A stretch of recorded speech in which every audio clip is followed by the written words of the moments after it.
Kantor Kementerian Agama Kabupaten Ogan Ilir menganjurkan calon pengantin atau catin untuk menanam satu pohon di lingkungan desa masing-masing sebagai salah satu upaya mendukung pelestarian lingkungan dan ekosistem alam.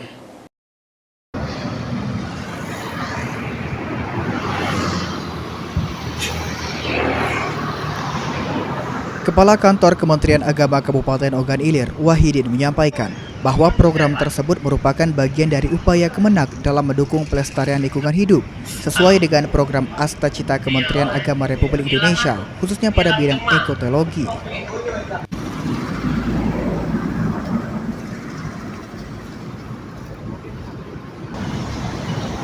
Ekotologi merupakan pendekatan yang melihat hubungan antara ajaran agama dan lingkungan hidup, di mana alam tidak hanya dianggap sebagai objek, melainkan sebagai bagian yang harus dijaga dan dilindungi sebagai wujud tanggung jawab spiritual manusia.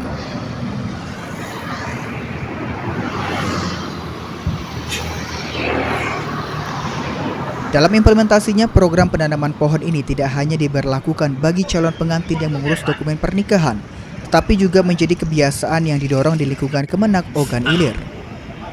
Bahkan, setiap pegawai Kementerian Agama, baik pegawai P3K maupun ASN, diwajibkan menanam satu pohon saat pengangkatan dan juga pada setiap kenaikan pangkat.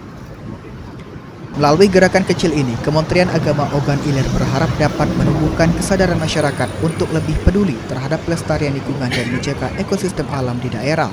Program Asta Rotas Kementerian Agama yaitu ekotologi dan bertepatan dengan Hari Bumi.